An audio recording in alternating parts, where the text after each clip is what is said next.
Outsourcing. Vi har outsourcing her i gruppen, og det første spørgsmål på problemformulering er, hvad er outsourcing? Nummer 2 er, hvad er outsourcing, man? Nummer 3 er, hvorfor outsourcer virksomhederne?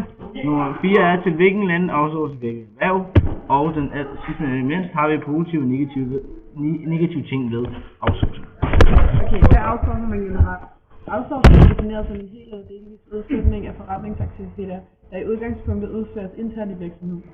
Outsourcing kan foregå i selskaber inden for samme koncern eller andre eksterne virksomheder, der også kan være lokaliseret i Danmark eller i udlandet.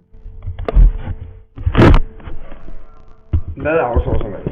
Outsourcing er service og produktion.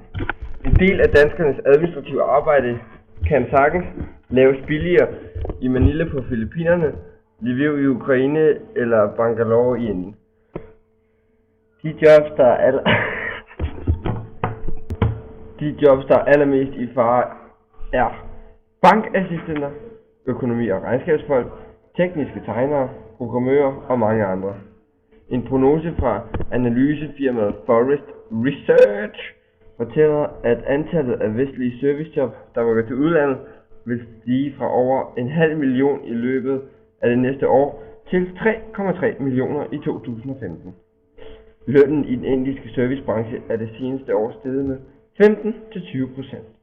Selvom 4 millioner indere hvert år forlader de højere læreanstalter med en akademisk grad, er der kamp om de klogeste hoveder i en tid, fordi branchen vokser med eksplosiv hast, og den store efterspørgsel er med til at presse løsningerne i verden.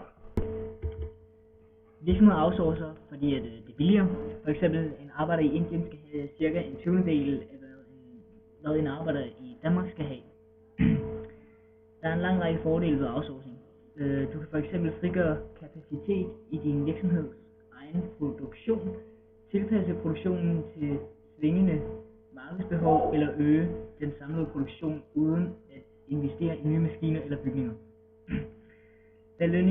Da lønningsomkostningerne i Danmark er høje, kan næsten alle produkter, hvor lønandelen udgør en væsentlig del af fremstillingsprisen,